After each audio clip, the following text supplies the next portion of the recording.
Hello friends, कैसे हैं आप लोग। स्वागत है आप सभी का हमारे यूट्यूब चैनल एवरेस्ट एकेडमी में। तो फ्रेंड्स, आज की वीडियो में हम करने वाले हैं सीटेट 19 जनवरी 2023 का प्रीवियस ईयर क्वेश्चन पेपर यानी सीडीपी का पार्ट, जिसमें 30 क्वेश्चंस हैं। जैसा कि क्लास आपके सीटेट एग्जाम के लिए वेरी इंपॉर्टेंट क्लास होने वाली है, तो चलिए स्टार्ट करते हैं आज की क्लास का पहला क्वेश्चन। तो पहला क्वेश्चन दिया है अभिकथन ए, शिक्षकों को बाल विकास की गहन समझ होनी चाहिए। बिल्कुल सही दिया है अभिकथन। सरकार दिया है बच्चों के विकास और अधिगम प्रक्रिया के बारे में जानकर शिक्षक शिक्षा को अर्थपूर्ण और रोचक बना सकते हैं। बिल्कुल सही दिया है तर्क भी। तो यहाँ पे क्या करना है, सही विकल्प चुनना है। ऑप्शन ए दिया है ए और आर दोनों सही हैं। आर ए की सही व्याख्या करता है। बिल्कुल सही दिया है। Option A is right answer, क्योंकि जब यहाँ पे आपका पहले ही ऑप्शन सही है तो चारों पढ़ने की क्या जरूरत है। बटन इस क्वेश्चन पे। दूसरा क्वेश्चन है, वह सिद्धांत जो विकास को विभिन्न चरणों के तौर पर व्याख्यायित करते हैं वे मानते हैं कि विकास ऑप्शन ए निरंतर होता है, ऑप्शन बी रुक रुक कर होता है, ऑप्शन सी संस्कृति आधारित होता है, ऑप्शन डी आनुवांशिकता पर आधारित होता है। तो यहाँ पे ये होता है कि ये वो लोग हैं जो कहते हैं कि विकास अलग अलग स्टेज से होकर गुजरता है, उस विकास को क्या मानेंगे। यानी स्टेज से होकर गुजरता है तो क्या होता है कि विकास लगातार होता है यानी निरंतर होता है। Option A is right answer. Button इस क्वेश्चन पे। डैश डैश सामाजिकरण की एक प्राथमिक संस्था है, जबकि डैश डैश सामाजिकरण की एक द्वितीयक संस्था है। तो यहाँ पे ये पूछा गया है कि सामाजिकरण की प्राथमिक संस्था क्या है और दूसरी संस्था क्या है। जैसा कि ये क्वेश्चन आपके एग्जाम में कई बार रिपीटेड है और कई बार पूछा गया है। तो यहाँ पे सामाजिकरण की जो प्राथमिक संस्था होती है वो होती है परिवार। क्या होती है? परिवार। और जो सामाजिकरण की द्वितीयक संस्था है वो होती है विद्यालय। विद्यालय। तो यहाँ पे आपका राइट आंसर हो जाएगा ऑप्शन डी। बटन इस क्वेश्चन पे। जीन पियाजे के अनुसार उस प्रक्रिया को क्या कहते हैं जिसमें मौजूदा स्कीमा या संरचनाओं को रूपांतरित किया जाता है ताकि सीधे सपाट तरीके से समझने में आने वाली बाधा को दूर किया जा सके। ऑप्शन ए समावेशन, ऑप्शन बी समायोजन, ऑप्शन सी जैविक परिपक्वता, ऑप्शन डी संक्रियात्मक अवस्था। तो यहाँ पे आपका राइट आंसर हो जाएगा ऑप्शन बी समायोजन, क्योंकि समायोजन का अर्थ होता है समान वातावरण को देखते हुए खुद को ढालने के लिए अपने व्यवहार में परिवर्तन लाना, जिससे कि आने वाली बाधा को भी दूर किया जा सकता है। तो option B is right answer. Button इस क्वेश्चन पे। प्रतीकवाद की अवधारणा जीन पियाजे के संज्ञानात्मक विकास सिद्धांत के किस चरण पर चिन्हित की जाती है। ऑप्शन ए संवेदी गत्यात्मक, ऑप्शन बी पूर्व संक्रियात्मक, ऑप्शन सी मूर्त संक्रियात्मक, ऑप्शन डी औपचारिक संक्रियात्मक। तो यहाँ पे क्या है, ये पूछा गया है कि प्रतीकवाद की अवधारणा जो है वो जीन पियाजे के संज्ञानात्मक विकास के सिद्धांत के किस चरण में आती है। तो यहाँ पे आपका राइट आंसर हो जाएगा ऑप्शन बी पूर्व संक्रियात्मक, क्योंकि इसमें क्या होता है, बच्चा प्रतीकात्मक खेलों में शामिल होने लगता है, यानी बच्चा प्रतीकों के माध्यम से सीखता है। तो option B is right answer, जिसकी एज होती है 2 से 7 वर्ष। 2 से 7 वर्ष। बटन इस क्वेश्चन पे। निकटस्थ विकास के क्षेत्र की चर्चा किस सिद्धांत में की गई है। निकटस्थ विकास का क्षेत्र जिसे बोलते हैं ZPD। क्या बोलते हैं? ZPD, यानी जोन ऑफ प्रॉक्सिमल डेवलपमेंट, जिसे हिंदी में बोलते हैं अंतस्थ समीपस्थ क्षेत्र। समीपस्थ क्षेत्र। तो ये पूछा है कि इस विकास की जो चर्चा है वो किस सिद्धांत में की गई है। तो यहाँ पे पहला ऑप्शन दिया है लेव वाइगोत्स्की के सामाजिक सांस्कृतिक सिद्धांत में, ऑप्शन बी जीन पियाजे के संज्ञानात्मक सिद्धांत में, ऑप्शन सी एरिक एरिक्सन के मनोसामाजिक सिद्धांत में, ऑप्शन डी सिगमंड फ्रायड के मनोलैंगिक सिद्धांत में। जैसा कि आपको बता दें कि जेडपीडी यानी अंतस्थ समीपस्थ क्षेत्र जो है उसकी चर्चा किसने की थी, लेव वाइगोत्स्की ने की थी। और कौन से सिद्धांत में की थी, अपने सामाजिक सांस्कृतिक सिद्धांत में। तो यहाँ पे आपका राइट आंसर हो जाएगा ऑप्शन ए। बढ़ते हैं नेक्स्ट क्वेश्चन पे। लेव वाइगोत्स्की के सिद्धांत के अनुसार एक अध्यापिका को, ऑप्शन ए विद्यार्थियों को मिश्रित योग्यताओं समूह में काम करने के लिए हतोत्साहित करना चाहिए। बिल्कुल गलत है कि बच्चों को कभी भी काम करने के लिए हतोत्साहित नहीं करना चाहिए, बल्कि बच्चों को हमेशा बढ़ावा देना चाहिए और उन्हें प्रोत्साहित करना चाहिए। तो ये ऑप्शन आपका गलत हो जाएगा। ऑप्शन बी प्रक्रिया के दौरान सांस्कृतिक उपकरणों जैसे किताबों, कैलकुलेटर इत्यादि के इस्तेमाल को प्रतिबंधित करना चाहिए। बिल्कुल गलत है, क्योंकि किसी भी चीजों को प्रतिबंधित नहीं करना चाहिए। ऑप्शन सी विद्यार्थियों को पाठ प्रदान करना चाहिए ताकि वे अपनी सर्वोत्तम योग्यता को प्राप्त कर सके। बिल्कुल सही है। ऑप्शन डी है विद्यार्थियों को सर्वोत्तम अंक पाने हेतु एक दूसरे से प्रतिस्पर्धा करने के लिए बढ़ावा देना चाहिए। बिल्कुल गलत है कि बच्चों को कभी भी प्रतिस्पर्धा के लिए बढ़ावा नहीं देना चाहिए। तो यहाँ पे आपका राइट आंसर हो जाएगा ऑप्शन सी, क्योंकि लेव वाइगोत्स्की के सिद्धांत के अनुसार एक अध्यापिका को विद्यार्थियों को पाठ प्रदान करना चाहिए ताकि वे अपनी सर्वोत्तम योग्यता को प्राप्त कर सके। बढ़ते हैं नेक्स्ट क्वेश्चन पे। सामुदायिक कल्याण के प्रजातांत्रिक रूप में स्वीकृत कानून और लोक प्रथाओं के अनुसार व्यवहार करने की नैतिकता की अवस्था कोहल वर्ग के नैतिक विकास के किस अवस्था में परिलक्षित होती है? ऑप्शन ए दिया है स्तर फर्स्ट पूर्व परंपरागत चरण, ऑप्शन बी स्तर सेकेंड परंपरागत चरण, ऑप्शन सी स्तर थर्ड उत्तर परंपरागत चरण, ऑप्शन डी स्तर सेकेंड और स्तर थर्ड दोनों ही। तो यहाँ पे आपका राइट आंसर हो जाएगा ऑप्शन सी स्तर थर्ड उत्तर परंपरागत चरण, क्योंकि इस अवस्था में छात्र समाज के नीति नियमों को अपनाने लगता है, अपने व्यक्तित्व एवं व्यवहार में परिवर्तन करने लगता है। इसीलिए यहाँ पे आपका राइट आंसर हो जाएगा ऑप्शन सी स्तर थर्ड उत्तर परंपरागत चरण, जिसकी एज होती है 13 से 16 वर्ष। 13 से 16 वर्ष। बढ़ते हैं नेक्स्ट क्वेश्चन पे। एक प्रगतिशील कक्षा कक्ष मुख्यतः डैश डैश केंद्रित होना चाहिए। ऑप्शन ए अधिगमकर्ता यानी शिक्षार्थी, ऑप्शन बी पाठ्य पुस्तक, ऑप्शन सी परीक्षा, ऑप्शन डी अध्यापक। तो एक प्रगतिशील कक्षा जो है वो मुख्य रूप से किसके ऊपर केंद्रित होनी चाहिए पूछा गया है। तो अध्यापक ऑप्शन गलत हो जाएगा, परीक्षा ये भी गलत हो जाएगा, पाठ्य पुस्तक ये भी गलत हो जाएगा। तो यहाँ पे आपका राइट आंसर हो जाएगा ऑप्शन ए अधिगमकर्ता, क्योंकि एक प्रगतिशील कक्षा कक्ष मुख्यतः शिक्षार्थी या अधिगमकर्ता के ऊपर केंद्रित होनी चाहिए। बढ़ते हैं नेक्स्ट क्वेश्चन पे।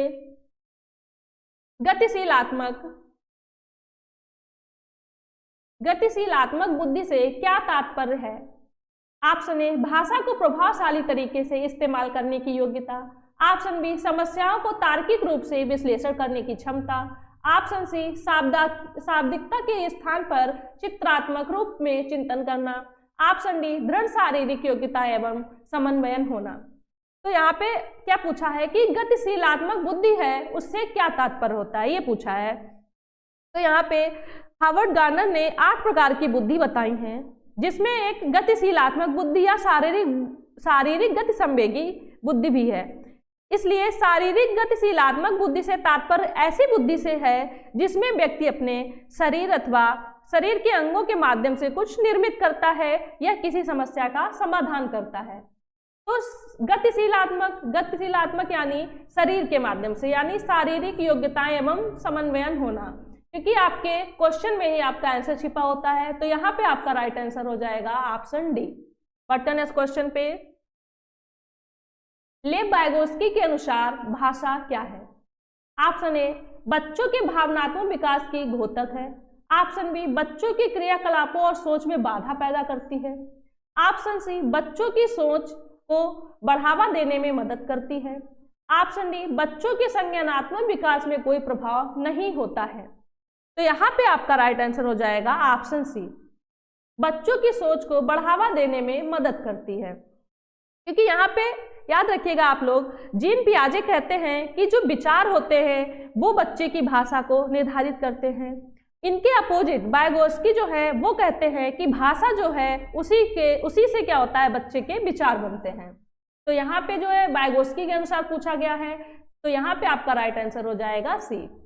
बढ़ते हैं नेक्स्ट क्वेश्चन पे। अक्सर गुलाबी रंग को लड़कियों से और नीले रंग को लड़कों से जोड़ना निम्न में से किसे दर्शाता है? ऑप्शन ए जेंडर विविधता, ऑप्शन बी जेंडर सकारात्मकता, ऑप्शन सी जेंडर रूढ़िवादिता, ऑप्शन डी जेंडर समानता। तो यहाँ पे ये पूछा गया है कि जो गुलाबी रंग है वो लड़कियों को और जो नीला रंग है वो लड़कों से जोड़ना चाहिए, ये जो है वो क्या दर्शाता है? तो यहाँ पे आपका राइट आंसर हो जाएगा ऑप्शन सी जेंडर रूढ़िवादिता। क्योंकि जेंडर रूढ़िवादिता किसी व्यक्ति के बारे में उसके लिंग के आधार पर बनाई गई एक धारणा है। क्योंकि ऐसा नहीं होता है कि गुलाबी रंग जो है वो लड़कों को नहीं पसंद आता है या फिर नीला रंग है वो लड़कियां नहीं पसंद करती हैं, तो इसे क्या बोला जाता है? जेंडर रूढ़िवादिता। बढ़ते हैं नेक्स्ट क्वेश्चन पे। विद्यार्थियों में पनपी रूढ़िबद्ध धारणाओं को चुनौती देने के लिए क्या महत्वपूर्ण है? चुनौती देने के लिए, यहाँ पे पूछा चुनौती देने के लिए क्या महत्वपूर्ण है? ऑप्शन ए इस तरह के उदाहरण प्रस्तुत करना जो उस प्रकार की रूढ़िबद्ध धारणाओं को नकारते हैं, बिल्कुल सही है। ऑप्शन बी इस प्रकार की रूढ़िबद्ध धारणाओं को पोषित करने वाली पुस्तकें तथा फिल्मों का प्रावधान करना, बिल्कुल गलत है। प्रभावशाली समूहों से आने वाले विद्यार्थियों के दृष्टिकोण को ही महत्व देना, ये ऑप्शन भी आपका गलत हो जाएगा। विविधता और व्यक्तिगत विभिन्नताओं से संबंधित चर्चाओं से बचना, ये ऑप्शन भी आपका गलत हो जाएगा। तो यहाँ पे आपका राइट आंसर हो जाएगा ऑप्शन ए, यानी जो बच्चों में रूढ़िबद्धता आ जाती है उसको खत्म करने के लिए आप क्या करेंगे, ये पूछा गया था यहाँ पे। तो इसके लिए यहाँ पे इस तरह के उदाहरण प्रस्तुत करना चाहिए जो उस प्रकार की रूढ़िबद्धताओं को नकारते हों। Option A is right answer. बढ़ते नेक्स्ट क्वेश्चन पे।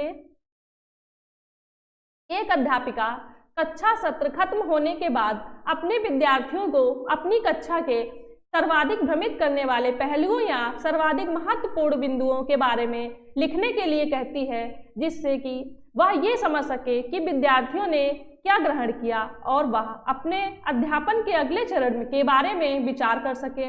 अध्यापिका द्वारा यहाँ किस प्रकार के आकलन का इस्तेमाल किया जा रहा है? ऑप्शन ए रचनात्मक आकलन, ऑप्शन बी योगात्मक आकलन, ऑप्शन सी असतत आकलन, ऑप्शन डी रूब्रिक्स।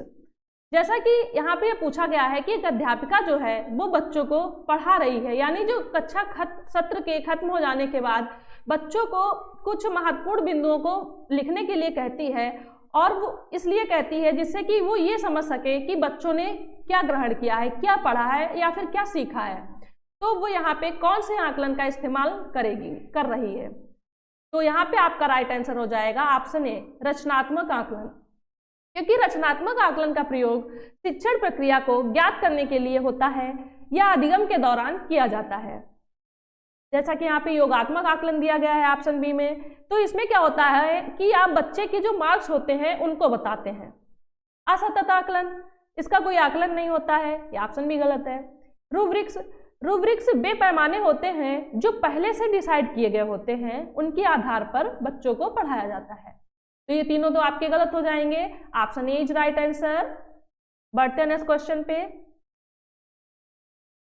शिक्षार्थियों में समालोचनात्मक चिंतन को समुन्नत करने के लिए अध्यापक को विद्यार्थियों को किस बात के लिए प्रोत्साहित करना चाहिए? ऑप्शन ए तथ्यों को कंठस्थ करने के लिए, बिल्कुल गलत है। श्याम पट पर लिखे गए उत्तरों को ज्यों का त्यों नकल करके लिखने के लिए, बिल्कुल गलत है। अपने सहपाठियों द्वारा साझा किए गए बहुविध दृष्टिकोणों पर विमर्श करने के लिए, बिल्कुल सही है। अपने विचारों को दूसरों से साझा न करने और अलग होकर काम करने के लिए, ये ऑप्शन भी आपका गलत है। क्योंकि यहाँ पे क्या दिया है, तथ्यों को कंठस्थ करना यानी रटना, तो बिल्कुल गलत हो जाएगा। श्याम पट पर लिखे गए उत्तरों को ज्यों का त्यों यानी नकल करके लिखना, तो वो ऑप्शन भी आपका गलत हो जाएगा। और अपने विचारों को दूसरों से साझा न करना, ये ऑप्शन भी आपका गलत हो जाएगा। तो यहाँ पे आपका राइट आंसर हो जाएगा ऑप्शन सी। अपने सहपाठियों द्वारा साझा किए गए बहुविध दृष्टिकोणों पर विमर्श करने के लिए। बटन इस क्वेश्चन पे। अभिकथन ए, किसी संप्रत्यय पर चर्चा करते समय अध्यापिका को विभिन्न परिवेशों से संबंधित उदाहरण देने चाहिए। बिल्कुल सही है, क्योंकि अध्यापिका जो है वो किसी भी बच्चों को किसी भी चीज पे जब चर्चा करती है तो उसके परिवेश से संबंधित अगर उदाहरण देके समझाती है तो बच्चों को जल्दी समझ में आता है। बिल्कुल सही दिया अभिकथन। तर्क आर दिया है, अधिगमकर्ता शिक्षा के साथ एक जुड़ाव की भावना विकसित कर पाते हैं अगर उनके सामाजिक सांस्कृतिक परिवेश से संबंधित उदाहरणों और अनुभवों को चर्चा में शामिल किया जाता है। बिल्कुल सही है। तो यहाँ पे आपका अभिकथन भी सही है और तर्क भी सही है और सही ऑप्शन आपको चुनना है। ऑप्शन ए दिया है, ए और आर दोनों सही है, आर ए की सही व्याख्या करता है। बिल्कुल सही है। तो यहाँ पे आपका राइट आंसर हो जाएगा ऑप्शन ए। बटन इस क्वेश्चन पे। शिक्षा में समावेशन को किस प्रकार से समुन्नत किया जा सकता है? ऑप्शन ए, अधिगम के सार्वभौमिक अभिकल्प यानी डिजाइन के क्रियान्वयन द्वारा। ऑप्शन बी, अधिगम के लिए व्यवहारवादी उपागम का उपयोग करके। ऑप्शन सी, अगम यानी पहुंच से बाहर आधारभूत ढांचा अभिकल्पित करके। ऑप्शन डी, सहयोग और संप्रेषण को निरुत्साहित करके। तो यहाँ पे आपका राइट आंसर हो जाएगा ऑप्शन ए, अधिगम के सार्वभौमिक विकल्प डिजाइन के क्रियान्वयन द्वारा। यानी शिक्षा में समावेशन को ये पूछा गया है किस प्रकार से समुन्नत किया जाएगा, तो वो अधिगम में जो अभिकल्प होते हैं उनको डिजाइन या क्रियान्वयन के द्वारा शिक्षा में समुन्नत किया जाता है। फिर यहाँ पे दिया है ऑप्शन बी में व्यवहारवादी उपागम। व्यवहारवादी उपागम यानी व्यवहारवाद में क्या होता है, स्टिमुलस और रिएक्शन की बात होती है, यानी यस आर थ्योरी। तो ये ऑप्शन आपका गलत हो जाएगा। अगम्य यानी पहुंच से बाहर जिसमें बच्चे का कोई उपयोग ही ना हो सके, तो ये ऑप्शन भी आपका गलत हो जाएगा। सहयोग और संप्रेषण को निरुत्साहित करके, तो ये ऑप्शन भी आपका गलत हो जाएगा। Option A is right answer. Button इस क्वेश्चन पे। निम्नलिखित में से कौन सी विकलांगता मुख्य रूप से सामाजिक अंतःक्रियाओं और संप्रेषण में कठिनाई से संबंधित है? ऑप्शन ए, अवधान न्यूनता अतिक्रियाशीलता विकार जिसे बोलते हैं एडीएचडी। ऑप्शन बी, स्वलीनता। ऑप्शन सी, पठन वैकल्य। Option D, गूढ़ज वैकल्य। तो यहाँ पे पूछा गया है कि कौन सी वो विकलांगता है जो मुख्य रूप से सामाजिक और अंतःक्रियाओं यानी संप्रेषण में कठिनाई से संबंधित है। तो यहाँ पे आपका राइट आंसर हो जाएगा ऑप्शन बी, स्वलीनता। क्योंकि स्वलीनता जो है वो एक न्यूरो डेवलपमेंट विकार है जिसमें क्या होता है कि स्वलीनता से पीड़ित लोगों को स्वस्थ व्यक्तियों और सामान्य रूप से समाज के साथ बातचीत करने में परेशानी होती है, जिसे इंग्लिश में बोलते हैं ऑटिज्म।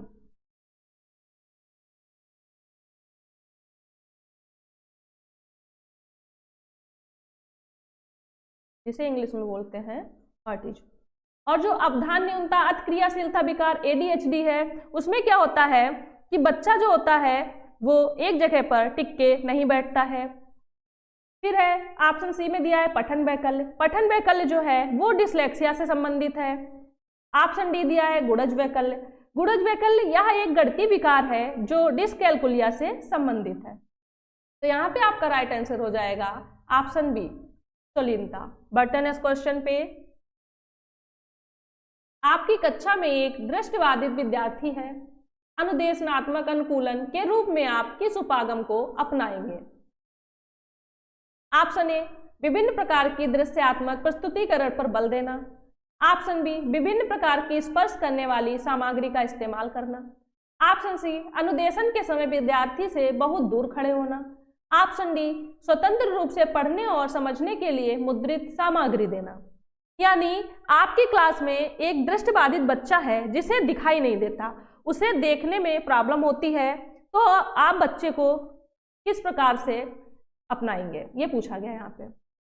विभिन्न प्रकार की दृश्यात्मक प्रस्तुतिकरण पर बल देना बिल्कुल गलत है, क्योंकि जब बच्चे को दिखाई नहीं देता है तो वो कहाँ से दृश्यात्मक प्रस्तुतिकरण पर बल देना सही हो जाएगा? बिल्कुल गलत है। ऑप्शन बी, विभिन्न प्रकार की स्पर्श करने वाली सामग्री का इस्तेमाल करना बिल्कुल सही है। अनुदेशन के समय विद्यार्थी से बहुत दूर खड़े होना बिल्कुल गलत है। स्वतंत्र रूप से पढ़ने और समझने के लिए मुद्रित सामग्री देना। समझने के लिए तो सही है, यहाँ पे दिया है पढ़ने के लिए, तो यहाँ पे ये आपका गलत हो जाएगा। तो यहाँ पे आपका राइट आंसर हो जाएगा ऑप्शन बी, विभिन्न प्रकार की स्पर्श करने वाली सामग्री का इस्तेमाल करना। बढ़ते हैं नेक्स्ट क्वेश्चन पे। रियान ने 3 वर्ष की अवस्था में ही बिना किसी औपचारिक प्रशिक्षण और सहयोग के कविताएं एवं गीत रचना आरंभ कर दिया तथा वह बिना किसी बाह्य अभिप्रेरणा के इनका आनंद भी लेता है। यह विशिष्ट रूप से किसका द्योतक है? ऑप्शन ए प्रतिभाशाली होना, ऑप्शन बी औसत बुद्धि लब्धि होना, ऑप्शन सी पठन वैकल्य, ऑप्शन डी स्वलीनता। तो यहाँ पे आपका राइट आंसर हो जाएगा ऑप्शन ए प्रतिभाशाली होना, क्योंकि प्रतिभाशाली बालकों की एक अलग सोच होती है और वे बहुत जिज्ञासु स्वभाव के होते हैं तथा अपने साथियों की तुलना में चीजों को बहुत तेजी से सीखते हैं। तभी तो यहाँ पे रियान जो है वो 3 वर्ष की अवस्था में है और उसने प्रशिक्षण और सहयोग के कविताएं एवं गीत रचना आरंभ कर दी 3 वर्ष की उम्र में, और वो उसका आनंद भी लेता है। तो वो कैसा बालक है? प्रतिभाशाली बालक है। औसत बुद्धि लब्धि यानी कम बुद्धि वाला, बिल्कुल गलत है ये ऑप्शन। पठन वैकल्य यानी पढ़ने से संबंधित, ये ऑप्शन भी गलत है। स्वलीनता, ये ऑप्शन भी आपका गलत है। तो यहाँ पे आपका राइट आंसर हो जाएगा ऑप्शन ए। बढ़ते हैं नेक्स्ट क्वेश्चन पे। अवलोकन द्वारा अधिगम को सुसाध्य करने हेतु एक अध्यापक को अधिगमकर्ताओं को सबसे पहले क्या करने का सुझाव देना चाहिए? ऑप्शन ए उनके द्वारा अनुकरण की गई क्रियाओं का आकलन, ऑप्शन बी प्रतिमान की क्रियाओं को ध्यान करना, ऑप्शन सी प्रतिमान की क्रियाओं को याद करना, ऑप्शन डी प्रतिमान की क्रियाओं का अनुसरण और अभ्यास करना। अगर यहाँ पे है कि अगर बच्चे किसी भी प्रकार का अवलोकन कर रहे हैं तो बच्चों को कैसा सुझाव देना चाहिए, ये पूछा गया यहाँ पे। तो यहाँ पे आपका राइट आंसर हो जाएगा ऑप्शन ए उनके द्वारा अनुकरण की गई क्रियाओं का आकलन, क्योंकि प्रतिमान की क्रियाओं को ध्यान करना गलत हो जाएगा, याद करना ये भी गलत हो जाएगा। प्रतिमान की क्रियाओं का अनुसरण और अभ्यास करना, अनुसरण मतलब याद करना, अभ्यास तो सही है, तो यहाँ पे अनुसरण दिया है तो ये ऑप्शन भी आपका गलत हो जाएगा। तो यहाँ पे आपका राइट आंसर हो जाएगा ऑप्शन ए। बढ़ते हैं नेक्स्ट क्वेश्चन पे। विद्यार्थियों की स्वयं के अधिगम पर विमर्श चिंतन करने की योग्यता को क्या कहा जाएगा? ऑप्शन ए ध्यान देना, ऑप्शन बी कंठस्थीकरण, ऑप्शन सी अधिसंज्ञान, ऑप्शन डी विस्मरण या भूलना। यानी वे बच्चे जो अपनी थिंकिंग के ऊपर थिंकिंग करते हैं उनको क्या कहा जाता है? तो यहाँ पे आपका राइट आंसर हो जाएगा ऑप्शन सी अधिसंज्ञान। अधिसंज्ञान को परासंज्ञान भी कहा जाता है, परासंज्ञान। तो यहाँ पे आपका राइट आंसर हो जाएगा ऑप्शन सी। बढ़ते हैं नेक्स्ट क्वेश्चन पे। अभिकथन है एक अध्यापक द्वारा छोटे बच्चों के उनके परिवेश संबंधित अनुभवों की अनदेखी करनी चाहिए। बिल्कुल गलत है कि बच्चों के परिवेश की या उनके अनुभवों की कभी भी अनदेखी नहीं करनी चाहिए। आपका अभिकथन जो है, जो यहाँ पे दिया है वो गलत दिया है। सरकार दिया है विद्यालयों में अधिगम विद्यार्थियों के सामाजिक सांस्कृतिक संदर्भ से अलग करके होना चाहिए। बिल्कुल गलत है, क्योंकि जब अधिगम जो है वो विद्यार्थियों के सांस्कृतिक संदर्भ से अलग होगा तो बच्चे को बिल्कुल भी समझ में नहीं आएगा। तर्क भी गलत दिया है। तो यहाँ पे जब आपका अभिकथन भी गलत हो और आपका तर्क भी गलत दिया हो तो यहाँ पे आपका राइट आंसर हो जाएगा ऑप्शन डी। ए और आर दोनों गलत है। बढ़ते हैं नेक्स्ट क्वेश्चन पे। निम्नलिखित में से कौन सा कथन अधिगम के बारे में सही नहीं है? यहाँ पे ध्यान देना है आप लोगों को, नहीं पूछा है। ऑप्शन ए अधिगम में अपने आसपास के परिवेश के साथ अंतःक्रियाएं शामिल होती हैं। ऑप्शन बी अधिगम एक सक्रिय प्रक्रिया है। ऑप्शन बी अधिगम व्यक्तिगत कारकों से प्रभावित होता है। ऑप्शन डी अधिगम सामाजिक संदर्भों से हटकर स्वतंत्र रूप से होता है। बिल्कुल गलत है। और यहाँ पे क्या पूछा है? जो पूछा है कि कौन सा कथन है जो अधिगम के बारे में सही नहीं है, और जो सही नहीं है वही आपका राइट आंसर हो जाएगा। तो यहाँ पे आपका राइट आंसर हो जाएगा ऑप्शन डी। अधिगम सामाजिक संदर्भों से हटकर स्वतंत्र रूप से होता है। क्योंकि अधिगम जो है वो कारकों से प्रभावित होता है, बिल्कुल होता है, सही है। सक्रिय प्रक्रिया है, बिल्कुल सही है। अपने आसपास के परिवेशों के साथ अंतःक्रियाएं शामिल होती हैं, बिल्कुल सही है। तो जो यहाँ पे निगेटिव दिया होगा वही आपका राइट आंसर होगा। तो यहाँ पे आपका राइट आंसर हो जाएगा डी। बटन इस क्वेश्चन पे, जब एक विद्यार्थी किसी समस्या को एक ही तरीके से प्रस्तुत करने पर अटक जाता है तब वह किस अवस्था में होता है? ऑप्शन ए उच्च स्तरीय चिंतन, ऑप्शन बी अनुरूपक चिंतन, ऑप्शन सी प्रकार्यात्मक स्थिरता, ऑप्शन डी प्रतिक्रियाओं का समुच्चय। तो यहाँ पे क्या पूछा है कि जब एक विद्यार्थी है वो किसी समस्या को प्रस्तुत करता है, किसी के सामने उसको वो बताता है, तो वो बीच में अटक जाता है, इस अवस्था में क्या होता है? तो ये यहाँ पे आपका राइट आंसर हो जाएगा ऑप्शन सी प्रकार्यात्मक स्थिरता। क्योंकि अटक जाना क्या है? एक निगेटिव है, निगेटिव वर्ड है, इसका आंसर भी निगेटिव ही होगा। तो उच्च स्तरीय चिंतन ये तो पॉजिटिव है, अनुरूपक चिंतन ये भी पॉजिटिव है, स्थिरता यानी रुकना या फिर अटकना, क्योंकि यहाँ पे अटकना जो है वो स्थिरता से संबंधित है। तो यहाँ पे आपका राइट आंसर हो जाएगा ऑप्शन सी, क्योंकि ज्यादातर यही होता है कि आपके क्वेश्चन में ही आंसर छिपा होता है। तो यहाँ पे आपका राइट आंसर हो जाएगा सी। बटन इस क्वेश्चन पे, अधिगम की प्रक्रिया में त्रुटियों के बारे में सही है। ऑप्शन ए त्रुटियों की कोई भूमिका नहीं है, ऑप्शन बी त्रुटियां अर्थपूर्ण और उन पर चर्चा होनी चाहिए, ऑप्शन सी अध्यापक द्वारा त्रुटियों पर ध्यान नहीं दिया जाना चाहिए, ऑप्शन डी त्रुटियों को नकारात्मक पुनर्वलन द्वारा संबोधित किया जाना चाहिए। तो यहाँ पे ये पूछा है कि कौन सा सही है, तो यहाँ पे आपका राइट आंसर हो जाएगा ऑप्शन बी, क्योंकि त्रुटियों की कोई भूमिका नहीं होती है, ये तो गलत हो जाएगा। क्योंकि जब बच्चों के अंदर त्रुटियों की भूमिका नहीं होगी तो बच्चे जब गलतियां नहीं करेंगे तो वो सीख नहीं पाएंगे, तो ये तो गलत होगा। अध्यापकों द्वारा त्रुटियों पर ध्यान नहीं दिया जाना चाहिए, बिल्कुल गलत है। त्रुटियों को नकारात्मक पुनर्वलन द्वारा, तो ये ऑप्शन बी आपका गलत हो जाएगा। यहाँ पे आपका राइट आंसर हो जाएगा बी, त्रुटियां जो है वो अर्थपूर्ण है और उन पर चर्चा होनी चाहिए, बिल्कुल सही है। बटन इस क्वेश्चन पे, निम्नलिखित में से कौन सा संवेग विद्यार्थियों को अधिगम के प्रति अप्रेरित कर सकता है?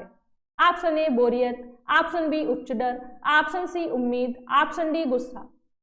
तो यहाँ पे ये पूछा गया है कि इनमें से कौन सा इमोशंस है जो बच्चे को बेहतर सीखने के लिए मोटिवेट करेगा? बोरियत बिल्कुल गलत है, उच्च डर क्योंकि डरेगा जब बच्चा तो वो सीख नहीं पाएगा, गुस्सा है, गुस्से में बच्चा बिल्कुल भी नहीं सीख पाएगा। तो यहाँ पे आपका राइट आंसर हो जाएगा सी उम्मीद, क्योंकि जब बच्चे को उम्मीद होगी तभी वो किसी भी कार्य अधिगम के लिए अप्रेरित होगा। Option C is right answer. Button इस क्वेश्चन पे, निम्नलिखित में से कौन सा कथन अभिप्रेरित शिक्षण की पहचान नहीं है? यहाँ पे भी नहीं पूछा गया है। ऑप्शन ए विद्यार्थी बहुत से प्रश्न पूछते हैं, बिल्कुल सही है, ये तो पॉजिटिव है। ऑप्शन बी कक्षा में एकदम सन्नाटा, यहाँ तक कि अनुभव साझा करने के लिए कहा जाए तब भी। ऑप्शन सी शिक्षार्थियों को अपनेपन का बोध हो, बिल्कुल सही, ये भी पॉजिटिव है। ऑप्शन डी विद्यार्थी पूर्व अधिगम और नवीन अधिगम में अंतर कर पाते हैं, बिल्कुल सही, ये भी पॉजिटिव है। तो यहाँ पे आपका राइट आंसर हो जाएगा बी, क्योंकि यहाँ पे जो निगेटिव होगा वही आपका राइट आंसर हो जाएगा। तो option B is right answer. Button next question पे, निम्नलिखित में से किसके द्वारा अधिगम में बाधा पहुंचाने की संभावना है? ऑप्शन ए योग्यता के समृद्धात्मक दृष्टिकोणों पर विश्वास, ऑप्शन बी विशिष्ट पहचानों या अस्मिताओं के बारे में प्रचलित रूढ़िबद्ध धारणाओं को बढ़ावा देना, ऑप्शन सी व्यक्तिगत रुचि और स्वतंत्रता को बढ़ावा देना, ऑप्शन डी कक्षा में भय और अवरोधों को कम करना। तो यहाँ पे आपका राइट आंसर हो जाएगा ऑप्शन बी, विशिष्ट पहचानों अस्मिताओं के बारे में प्रचलित रूढ़िबद्ध धारणाओं को बढ़ावा देना, क्योंकि यहाँ पे ये पूछा गया था कि बाधा पहुंचाने की संभावना है, क्योंकि दृष्टिकोण पर विश्वास करना ये तो आपका पॉजिटिव हो जाएगा, व्यक्तिगत रुचि और स्वतंत्रता को बढ़ावा देना ये भी पॉजिटिव है, भय और अवरोधों को कम करना ये भी पॉजिटिव है। जो यहाँ पे निगेटिव हो जाएगा वो हो जाएगा आपका ऑप्शन बी, और वही आपका राइट आंसर हो जाएगा। बटन इस क्वेश्चन पे, अधिगम अधिक प्रभावशाली होगा यदि पढ़ाई जाने वाली विषय वस्तु ऑप्शन ए विद्यार्थियों के सामाजिक सांस्कृतिक संदर्भों से संबंधित नहीं है, बिल्कुल गलत है। ऑप्शन बी बहुत ही अमूर्त और जटिल है, ये ऑप्शन भी आपका गलत हो जाएगा। ऑप्शन सी संबंधित पृथक खंडों में प्रस्तुत की जाती हूँ, बिल्कुल गलत है। ऑप्शन डी बहुविध विधियों के माध्यम से प्रस्तुत की जाती हूँ, बिल्कुल सही है। क्योंकि यहाँ पे ये पूछा गया है कि अधिगम अधिक प्रभावशाली कब होगा, क्योंकि जब बच्चों को बहुत अलग अलग तरीके से अलग अलग माध्यम से किसी भी चीज को सिखाया जाएगा या उसके सामने प्रस्तुत किया जाएगा तो बच्चा बहुत ही जल्दी सीखेगा। तो option D is right answer. तो ये थे आप लोगों के 30 क्वेश्चंस जो कंप्लीट होते हैं। मिलते हैं नेक्स्ट क्लास में। तो फ्रेंड्स बने रहिए आप सभी एवरेस्ट एकेडमी के साथ। Thank you, take care, bye bye.